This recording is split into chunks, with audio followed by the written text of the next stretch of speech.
সুপ্রভাত বন্ধুরা, রাজার রূপকথার নতুন ভিডিওতে তোমাদেরকে স্বাগত জানাই। আজকে আমি ঘরোয়া কিছু উপকরণ দিয়েই তৈরি করে দেখাবো ডিমের টেবিল। প্রথমেই বড় সাইজের দুটো আলু কেটে কুচি কুচি করে নেব। তোমরা তোমাদের মন মতো সাইজে কেটে নিতে পারো। আলু কাটা হয়ে গেলে আমি এখানে নিয়ে নিচ্ছি একটা মিডিয়াম সাইজের গাজর। গাজরটাকে ছোট ছোট কুচি কুচি করে নেব। গাজর কাটা হয়ে গেলে একটা মিডিয়াম সাইজের পেঁয়াজ ভালো করে ছাড়িয়ে ধুয়ে নিয়ে সেটাকেও কুচি কুচি করে কেটে নিতে হবে।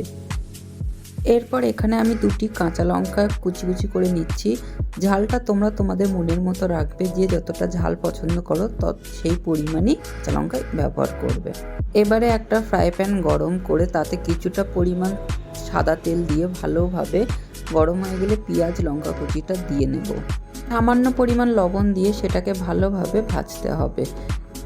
এরপর এখানে আমি ইউজ করছি 1 চামচের মতো আদা রসুন বাটা। এটা অপশনাল, তোমরা চাইলে দিতেও পারো।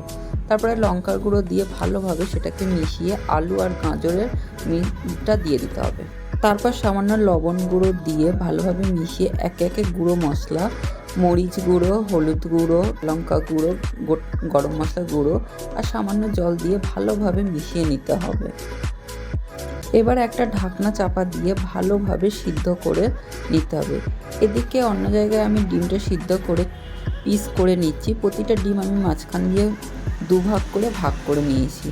ঢাকনাটা সরিয়ে ভালোভাবে মিশ্রণটা নাড়িয়ে দেখতে হবে যে কতটা পরিমাণ গলেছে।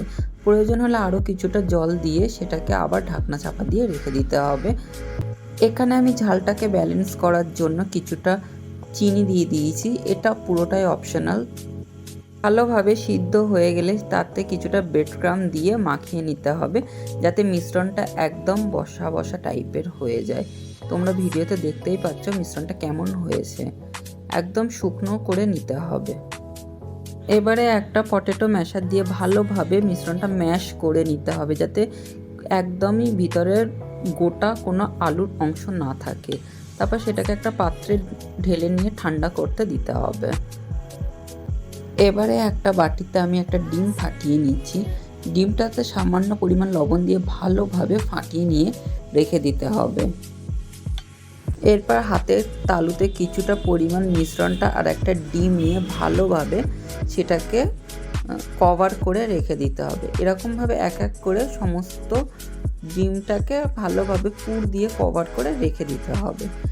ফাটানো ডিমে টেবিলটাকে কোট করে ভালোভাবে ব্রেড ক্রাম্বে কোট করে রেখে দিতে হবে। এরপর সমস্ত ডিমের টেবিল ডুবো তেলে ভালোভাবে লাল করে ভেজে নিতে হবে মিডিয়াম ফ্লেমে। তারপর সেগুলো তুলে নিয়ে কাসুন্দি আর টমেটো কেচাপ দিয়ে পরিবেশন করতে হবে। রেডি হয়ে যাবে ডিমের টেবিল। এরকম আরও ভিডিও পেতে আমাকে সাবস্ক্রাইব করে ফেলো।